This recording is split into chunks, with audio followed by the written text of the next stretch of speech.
Om Mukam karoti vachalam pangum langhayate girim yatkrpatamaham vande paramananda madhavam.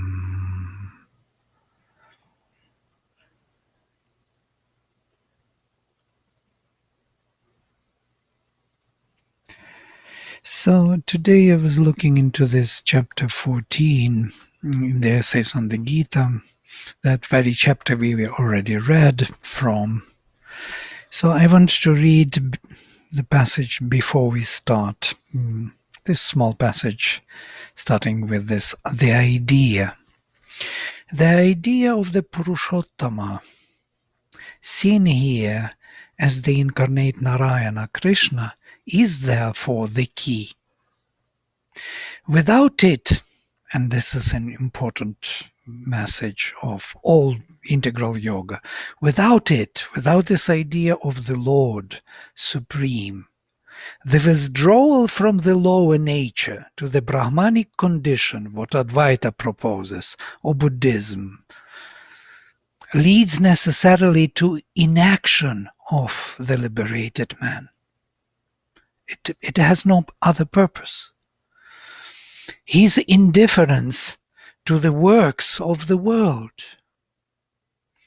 With it, the same withdrawal becomes a step by which the works of the world are taken up in the spirit, with the nature, and in the freedom of the divine. Totally different withdrawal.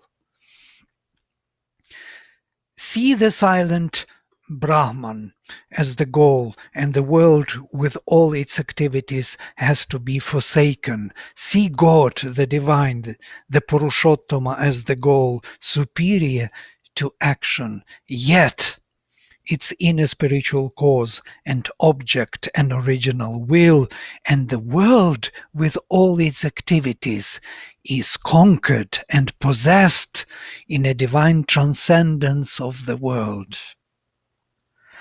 It can become, instead of a prison house, an opulent kingdom, Rajyam Samriddham, the flourishing kingdom of the spirit, which we have conquered for the spiritual life by slaying the limitations of the tyrant ego and overcoming the bondage of our jailer desires. It's an old word for jailer, it seems. Desires, and breaking the prison of our individualistic possession and enjoyment. The liberated, universalized soul becomes Svarat, Samrat, self-ruler, and emperor. This is the vision of the integral yoga. Then that withdrawal from the desire becomes important. It's a step. It's an important part of integral yoga scheme. But if it is not there, if Purushottama is not there, if we are not seeking the supreme realization, then the withdrawal itself becomes like losing interest in the world and disappearing somewhere beyond, in the safety zone, escape. That's what Sri Aurobindo calls escape, brings not the victory and the crown. It cannot save us. We disappear somewhere in the beyond and lose our individuality, as it were. So it's everywhere. It's actually on every page in this writing. Only we have to kind of put focus on it and see what Sri Aurobindo wants to say. So Purushottama, that supreme, beyond Sat and Asat, beyond transcendental, beyond this world and transcendental. He can be nirguna and rest from his infinite qualities. He can be saguna and enjoy his infinite qualities. He can be this world and beyond, and he is neither of these. Yeah? He is more than all of them. That's what we are looking for, and that becomes the leading force of the Gita. This Rajyam Samriddham, flourishing kingdom of the spirit. This is something very beautiful. It's when I read today, it was very much touching me deeply. This Svarate Samrat, Svarat shining by himself, Samrat ruling totally, emperor who possesses all, and Svarat who is possessing himself and all. There is no more me against the world, or world against me, or spirit against nature, and I have to disappear in the spirit, away from nature. All is included. I am all. I am myself and all. So here I'm coming back to the text. Yes. Vladimir, may I make a point? Yes, please, Lakshman. Sri Aurobindo's integral yoga goes beyond the Gita, because this opulent kingdom, heaven on earth calls it, cannot happen without a body to house that opulent spirit. Yeah, definitely. It has to start from bottom up, he says somewhere, is that without that material base, that opulent kingdom of that spirit cannot house itself in this world. Yeah, well, I thought it was including also the body and the mind and the vital here in this kind of passage. Yeah, the whole nature is included, and body plays the major role there, definitely, because that is the embodiment of all these faculties, without which they would not be functional, so to say. They are not needed without the body. What would they do here? Right. So, it also reminds me, Vladimir, the discussion we were just having. I don't know if any of you were able to watch Michael Miovich and Dr. Sumitra Basu this weekend, but they were talking about the healthcare system here in the West and how this whole Buddhistic Advaita approach to withdrawal, of being the witness, of standing back, right? Disengaging from the body, from the emotions and the mind, has really overtaken the U.S. And we see things like mindfulness and meditation and these other methods being infiltrated everywhere. The insurance companies are paying for it. It's part of corporate programs, and they made an interesting point. So this is maybe a little indirect, but I think it actually is to this point, is that really in integral yoga, the next step then would be to bring in the Shakti, to bring in the transformation, not just standing back. I am not this pain. I am not this grief. I am not this, mental deliria, but from an understanding and awareness that can come and is important from standing back, is to then re-engage and bring that transformative consciousness back into the body, the heart, and the mind to transform it. So we no longer have to disengage. We disengage, step one. Step two, we go back in with this transformative or Shakti power. So it sounds like a very high ideal, but if we look at different areas of life, and especially here in the West, what's been happening, you can see kind of the effects of this whole trend of Buddhism and Advaitism. Yes. I think there is a parallel streams. I think there is the old traditional stream that you are referring to, but there is also a parallel stream. Till the 80s, there was no gyms around the world. Today, it's $100 billion industry. There are more people exercising today than ever before. The study of the body and different parts of the body in 73, I was just looking this up the other day, there were between 5 and 10 publications. Today, on different parts of the body, from the brain to everything else, there are over 1,000 publications a year. So the time and effort the mother put on her own body, consciously, unconsciously, is perfusing the world. You're seeing a lot more people conscious of their, maybe some for the wrong reason, for good looks or this and that, but they are nevertheless being pushed in that direction. So evolution is pushing it, but there is always resistance to change. So what you're referring to, what Miovich was referring to, is that resistance to change. But when you have even today Sri Ravi Shankar and Ramdev encouraging people to go to the gym, that to me is a significant shift. Yeah, it's quite interesting that Buddhism itself was never against physical exercises or perfection in the physical body. Something about Buddhism is quite interesting. Yeah? So they were looking for perfection in the mind and that consciousness which is disengaged, as it were, but it allows all the other members, all other lower members of consciousness to perfect themselves in activity. It is a part of a bigger vision. Yeah? So it's a one step on the several steps Sri Aurobindo's yoga, and that's why he says it is the first step, that liberation must take place. But it is not for its own agenda, no, not for its own sake to get out of the world.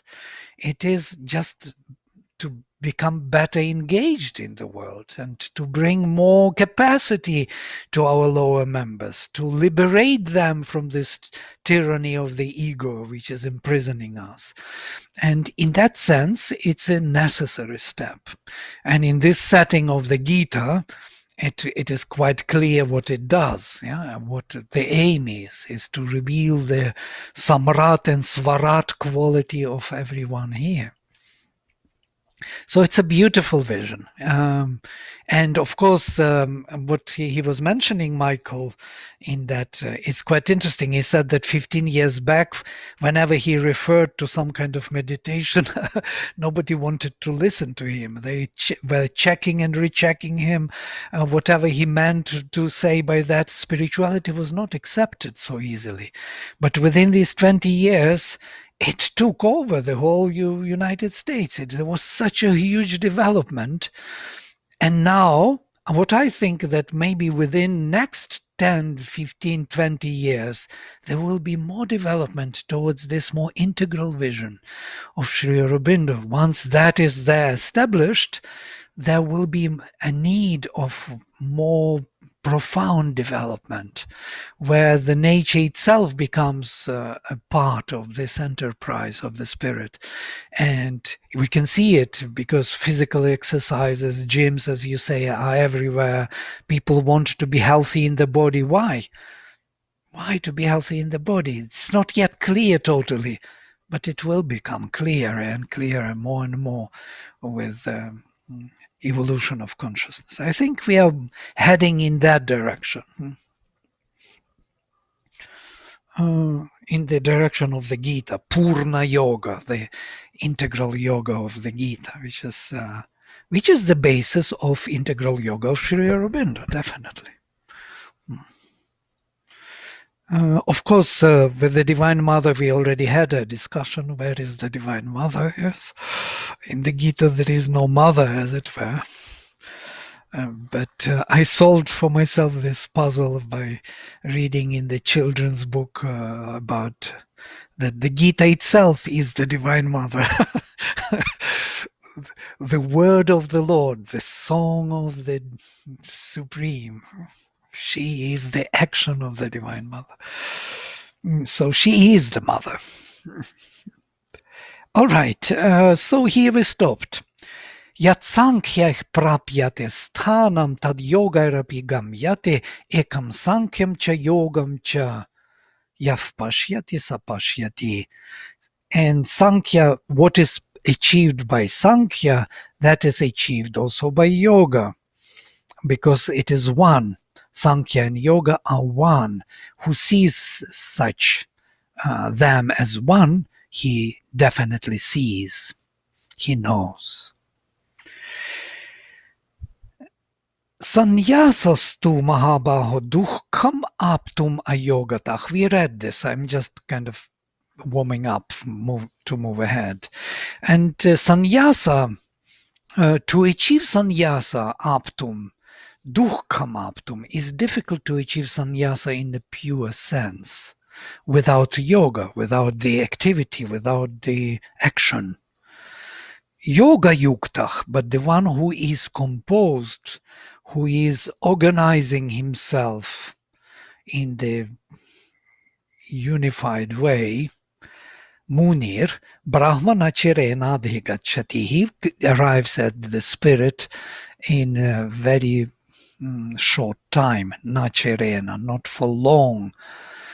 He will achieve the spirit.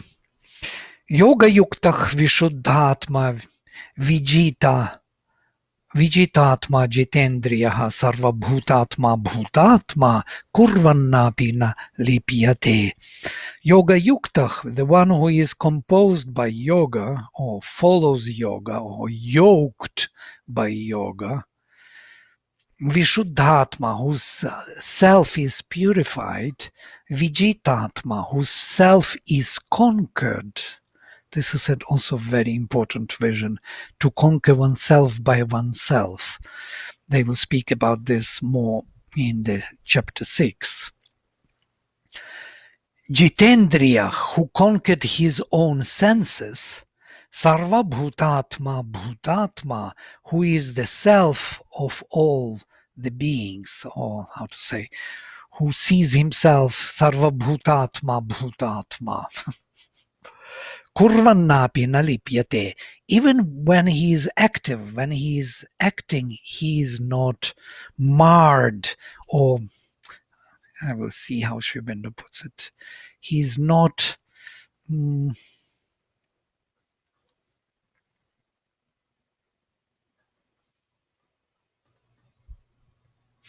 involved in them. It's difficult to. Lipyate is not marred, is not covered with or painted on or smeared with. He is not marred. Yes, it's the best way. So, if I read Sri Aurobindo's translation, I don't know why it doesn't give me a better way of reading it. Maybe it will give me now. Oh, now it's better. I want to see the English text in a better way. Here it is. Now we can see, because I want to see your faces also, photos, and the text at the same time. Maybe I will put it down.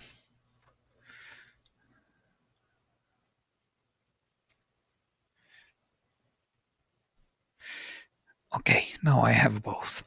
So, he who is in yoga, the pure soul, Vishuddhatma, master of himself, Vijitatma, who conquered himself, who has conquered the senses, Jitendriya, whose self becomes the self of all existences, Sarva Bhuta Atma, Bhutatma, whose self became the self of all the selves, as it were, of all the beings. Even though he does work, he is not involved in them. This is something interesting. Yeah? It's always a puzzling statement. Even working, even being active, if he is purified in senses, if he conquered himself by himself, purified himself, staying in yoga, whose self became the self of all the beings, whatever he does, he is not involved in those activities, as it were. They are not creating consequences for him, karmic consequences. Naiva kimchit karomiti. Yukta manyeta tattvavit, pashyan, shrinvan, sprishan, jigran, ashnan, gachan, svapan, shvasan, pralapan, visrijan, grihnan, unmishan, nimishan napi, indriyani indriyartheshu vartante iti dharayan. This is the whole list of what he is doing by doing nothing. Naiva kimchit karomi iti. I don't do anything. Iti, thus, yuktach, the one who is composed, or united, or yogin, manyeta tattvavit, should think, who knows the essence. Now, I was making presentation on this word yukta. This yukta word is used all the time in the Gita. Not yogin, not the one who is doing yoga, but yukta, who is already united, composed, yeah? Who already achieved the union between his members within himself and without himself. So he is no more contradicting, he is harmonized. Harmonized within and harmonized without. It's a very profound term, yuktach. Yeah, it's a participle to in English, yeah, united, the one who is already composed. And he thinks, I'm not doing anything. He should think like this, knowing the essence. When he sees Pashyan, when we hear Shrinvan, when he sprishan, touches, Jigran smells, Ashnan tastes or eats, Gachan goes, moves, Svapan sleeps, Shvasan breathes, Pralapan talking, kind of talking, chatting rather than speaking, chatting, Visrijan creating, Grihnan taking, Unmishan nimishanapi, opening and closing his eyes, blinking. Indriyan indriyartheshu, these are the indriyas. The senses are rotating, vartante indriyartheshu, in the objects of sense. Iti dharayan, thus he understands. So when this happens to him, all these activities within the body, he sees this as the activities of nature.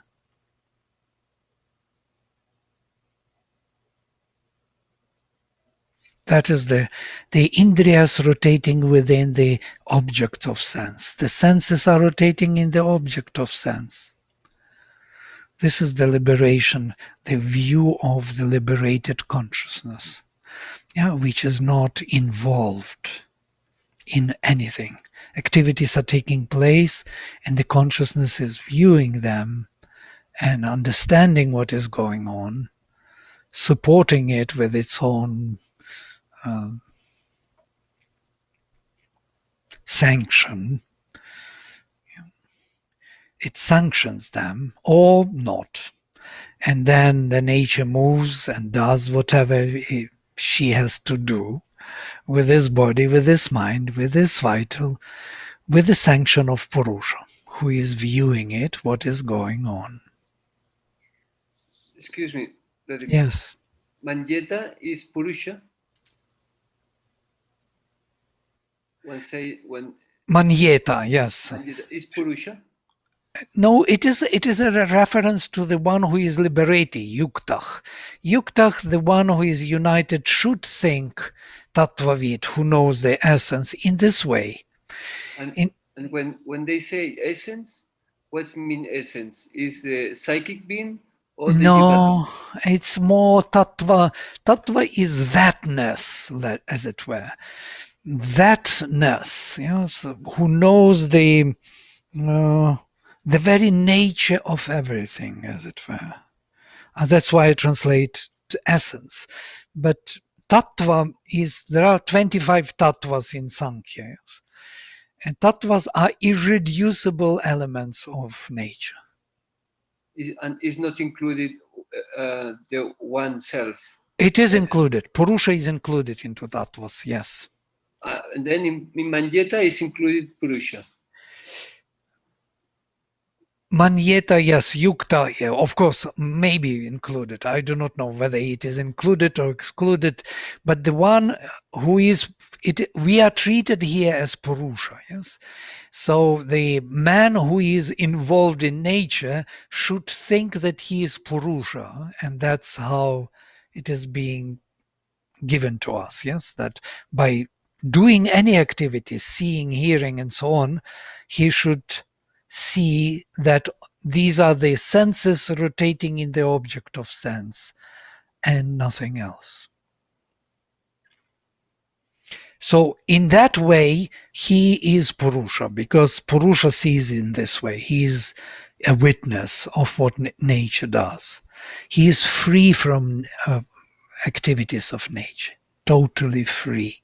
That freedom is necessary for us. We must acquire it before we can proceed to perfect our being and transform our nature. That is the step which is to be done.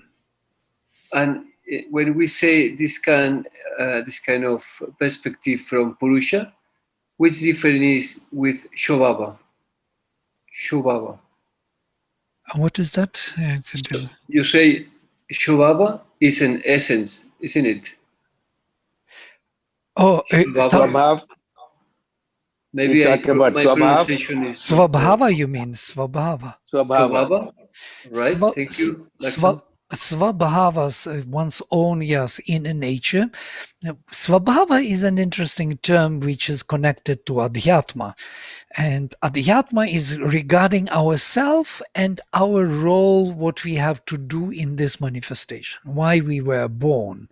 So to say, it projects the inner need of development of ourselves here, of evolutionary self actually, which needs to engage with nature in a particular way to gain certain capacity to be in nature and to be oneself, to acquire certain qualities. It's more complex. Swabhava is more complex because it is on the edge or the bridge between the unborn self and involved self.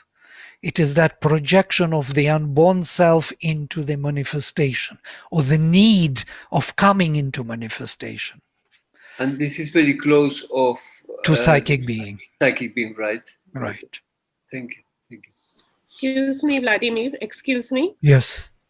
This, what you just read, these verses, this is possible after individual realization. It's like the universal realization. It's like liberation, what we call mukti or moksha, or separation of Purusha from Prakriti, as Sri Aurobindo calls it. Yeah. Right. So when Purusha becomes a witness,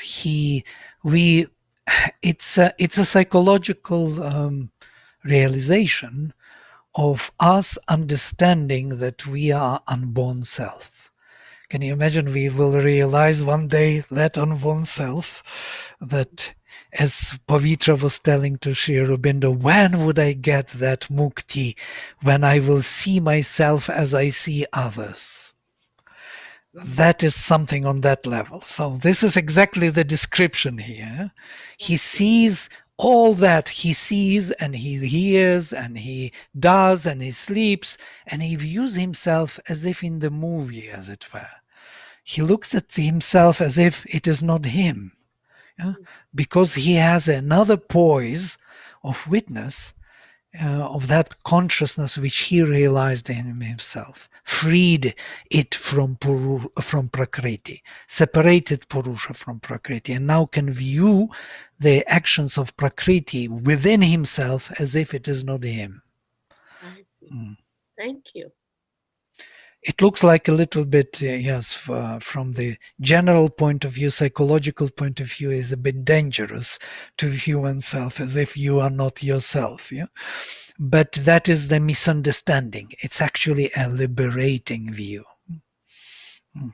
But I think it's more easy, this perspective, than the other one. The perspective from the witness pose to the manifestation is more easy than the perspective from the manifested being to the direction of the unmanifest. Because all what we can do from the manifestation are projections of ourselves, our egoistic point of view. Yeah, nature, correct. Yeah, it is. So to disengage is quite difficult at the beginning, but viewing oneself as separated from nature, it is not just a mental view.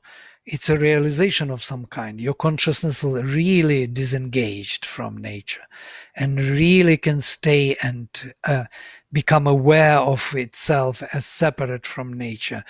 It's not so easy to achieve, but it is easier to achieve than next stage of transformation of nature.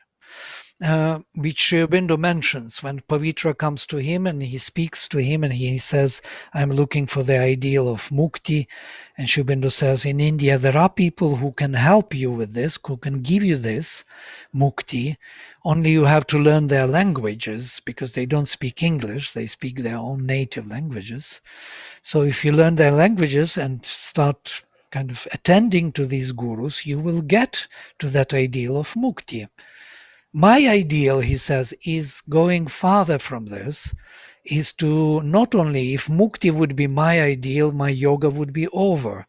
But my ideal is after mukti to bring all the Shakti down to Adhara, to nature and transform nature, which is much more difficult if we want to stay totally conscious about the process of transformation.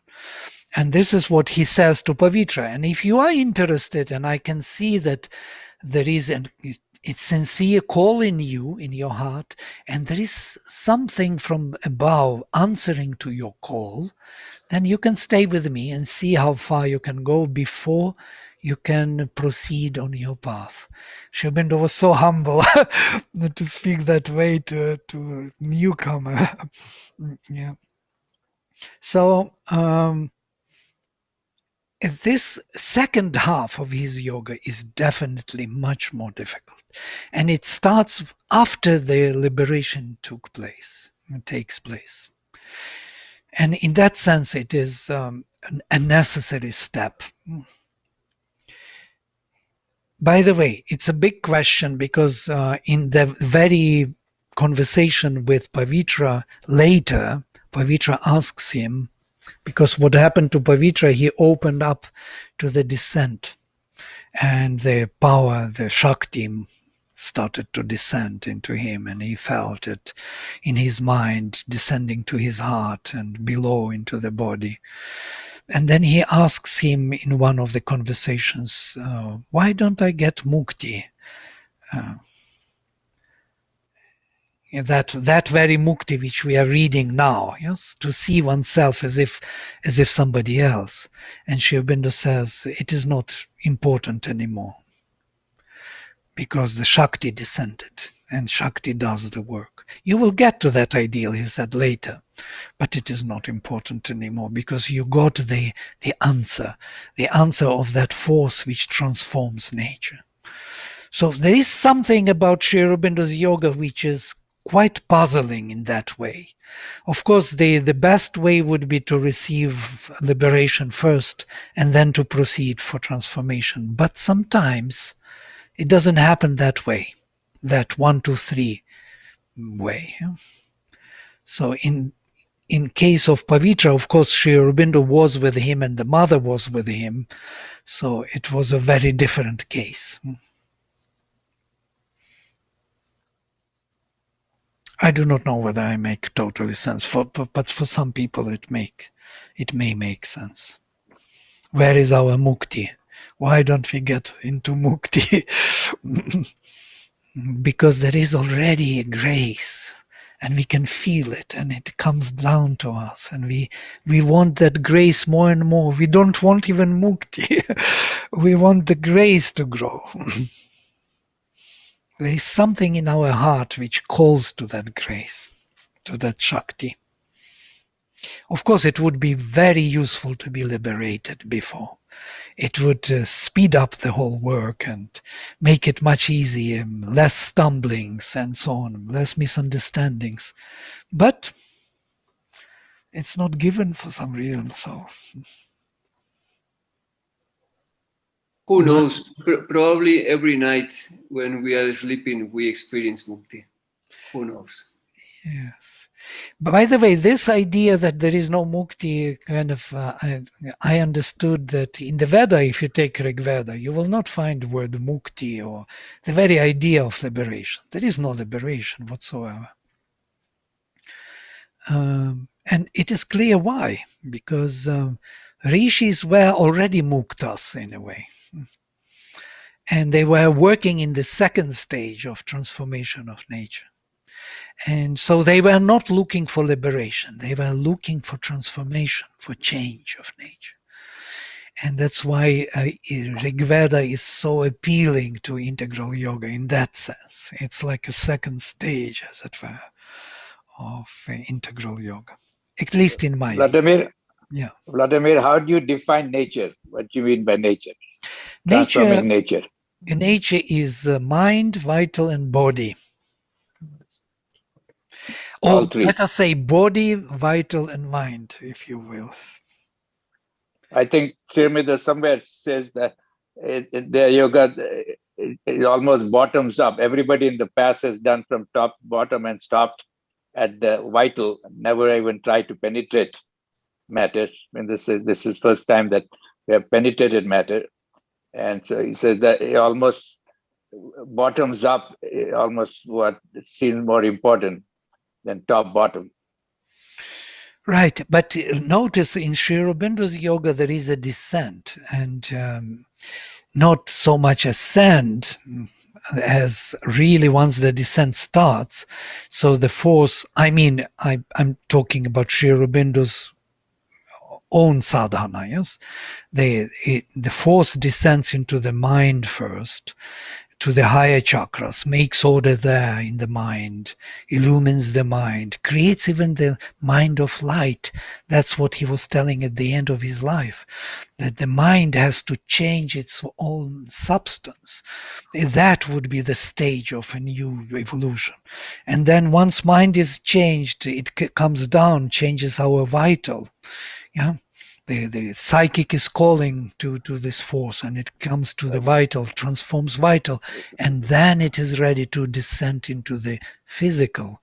That's what Mother was doing, the yoga in the cells. Yeah. And that is something which is the highest stage of yoga. He was sort of dragged into the final stage. He said if he knew how, he could understand why nobody else in the past tried it, to go into matter, into the body. He said because he didn't know what it would entail, he went into it basically, Right. And the rest is history. And so Mother went a step further by bringing it down to the cells of the body. But when in general terms, when people talk about nature, they don't include the body. They think of mind and and emotions. Transforming nature. That's my sense that nobody thinks of nature as all three elements. Without the body, without the body, there is no nature for me. Nature without the body is not nature. It doesn't exist, because body actually accommodates all the levels. Without the body, the platform. Yes. Yeah, there will be no. It's the platform. But if you have the mentality that the mukta, liberation from this body, this world is the goal, then the body has no impact. Then you're thinking of transformation in terms of your mind and your vital, not your body, in the traditional thinking. Right. Because you want to get rid of nature altogether. Right. So the adding body is new. What you're stating is a new, more a reflection of Mother and Srimindo's yoga. Include the body as part of the transformation of nature. Right. It has not been the traditional thinking or definition of nature, is what I'm saying. Right, absolutely. The body was dealt with only to get freedom from the body, as it were.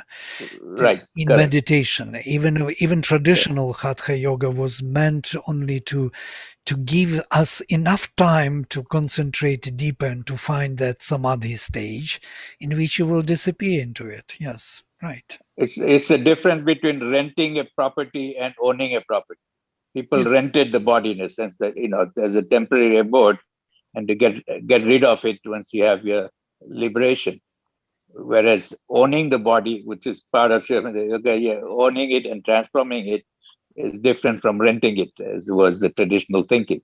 Right. It's a temporary abode, Right.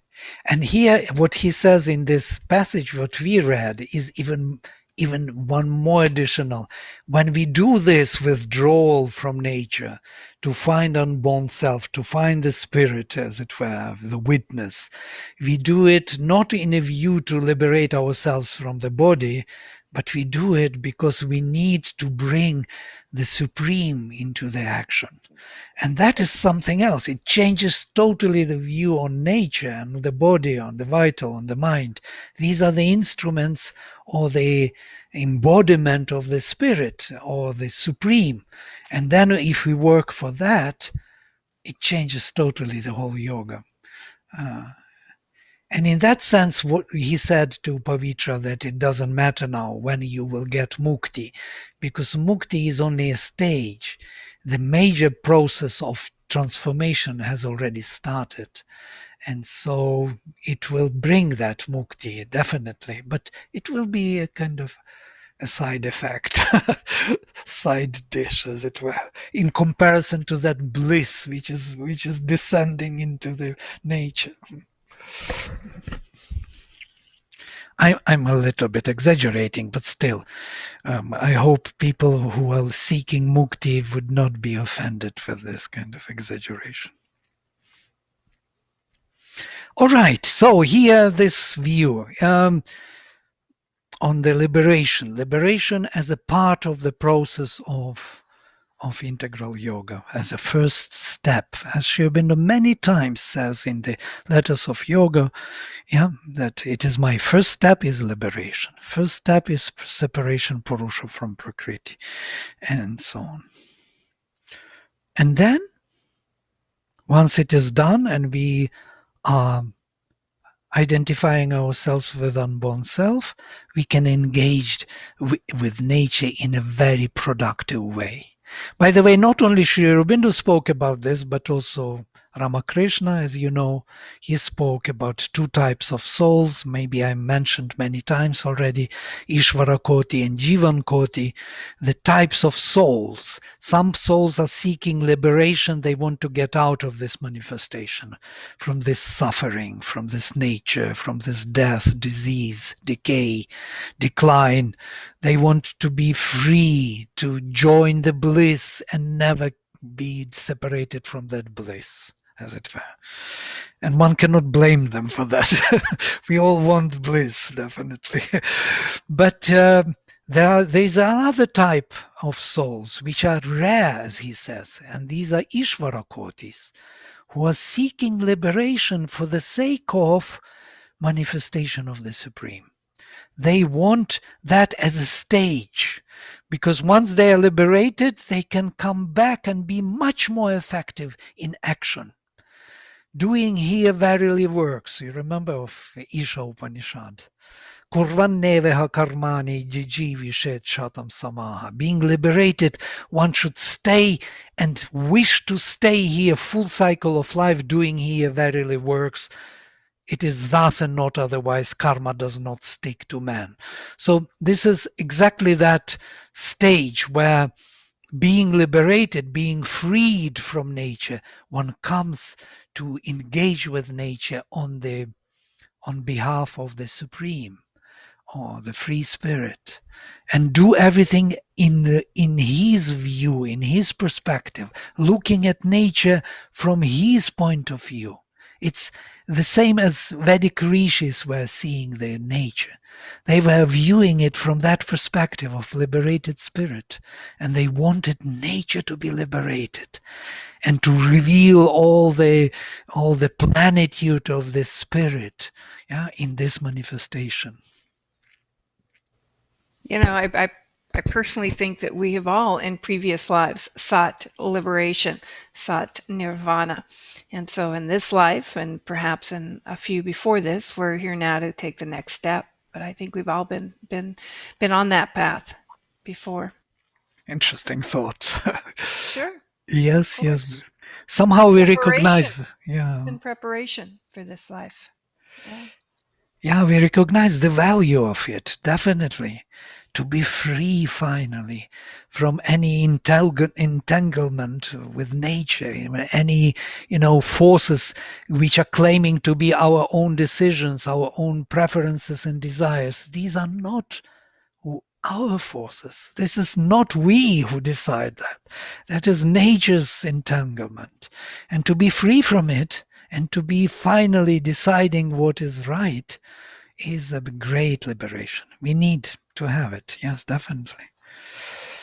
But there is more to it. There is already the process started to use us as the vehicles of this force, and we cannot really get out of it. We are captured by the spirit. I mean, those people who are following Sri Aurobindo and the Mother in this way, I meant.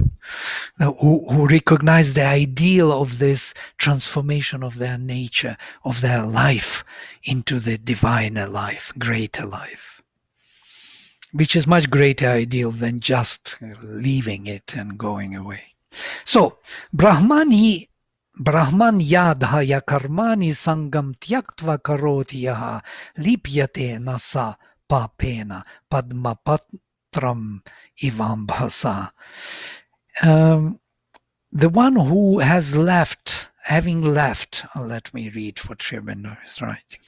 He who, having abandoned attachment, acts, reposing and or founding his works on the Brahman, adhaya, having established his karmani, his activities into the spirit, sangam tyaktva, having left the attachment, is not stained by sin.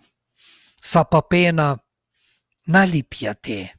This word lipyate is constantly used. Yeah? It's not stained, as another proper word. Marred, stained by sin. As water clings not to the lotus leaf. The lotus leaf is always dry. The water is not really making it wet.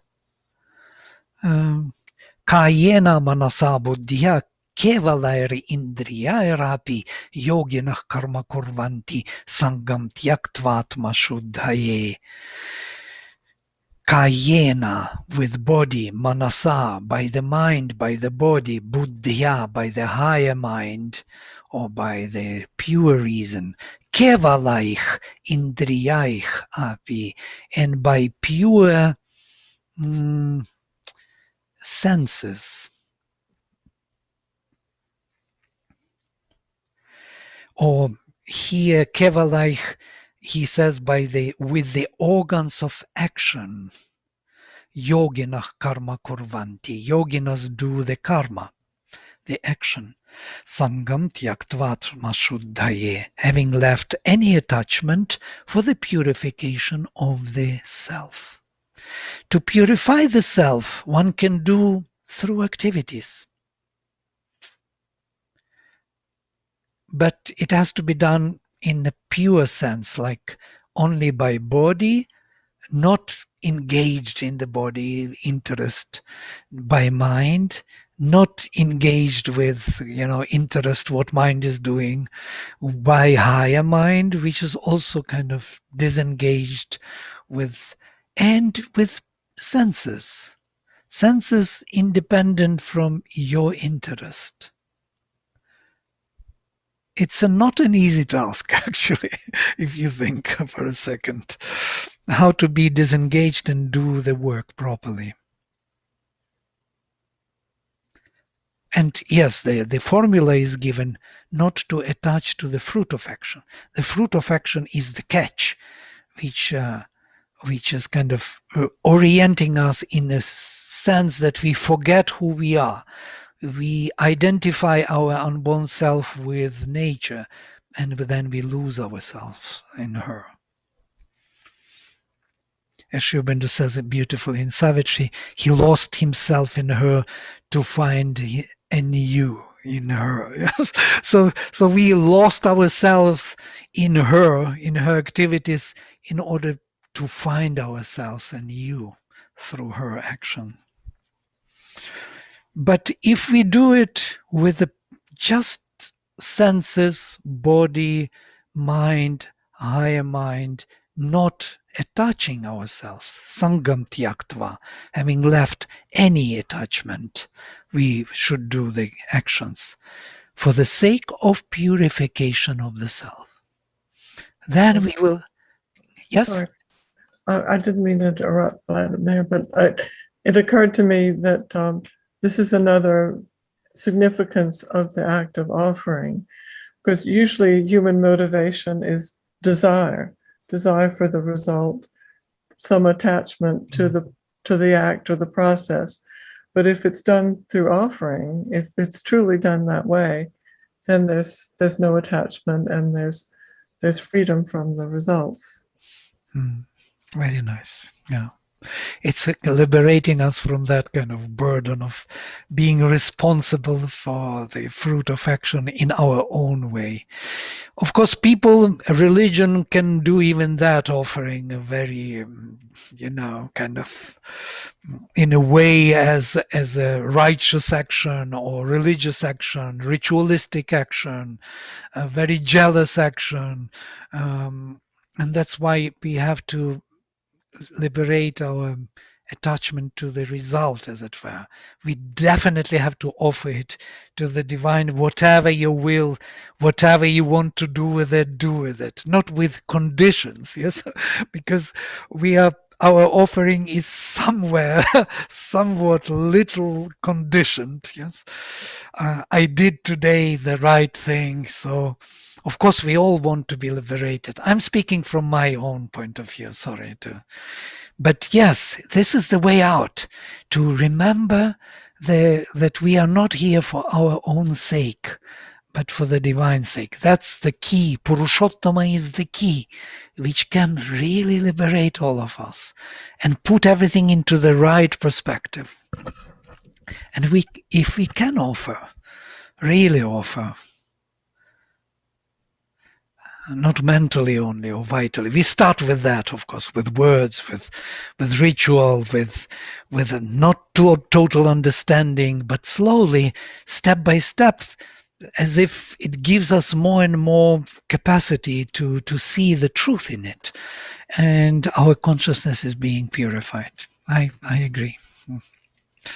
I just went a little loop around with this with my problems of offering, trying to think why it is also not so easy to make a sincere, true offering, because of engagement in nature. Yeah. But this is a way out, yes, from the fruit of action. We can stop here for today if you want. Yeah, it's a good place to stop. Here again he comes to karma phalam, maybe one more 12. Yuktah karma phalam tyaktva, and the one who is united, having left karma phalam, shanti mapnoti, he comes to shanti, naishtikim, to the shanti which is all holding peace. Ayuktah kama karena phalesakto nibadhyate, but the one who is not composed, who is not controlled by himself. This is the problem of the offering. There is no control over oneself.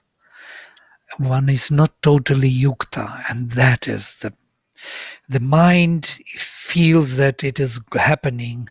The vital has some reservations, waits for something to happen on the top of this. The body is lazy or something else, not really conscious, not participating in it, or waiting for some kind of benefit from it. There is the complexity of our being, which is because we are yukta. It's nice that Gita is immediately pointing us to the right direction. When we are not totally composed and our mind heart and will are not one and united, then this would be difficult to make it right, totally sincere and effective. Great. Thank you for this offering, yes, of the offering. That is kind of, aligning us with the truth of the Purushottama behind, for whose sake we do all this. We want to manifest the Supreme here in all his wealth and plenitude and infinite bliss and consciousness and power. That liberation may come. Great. I'm then closing with a mantra, if you don't mind. Om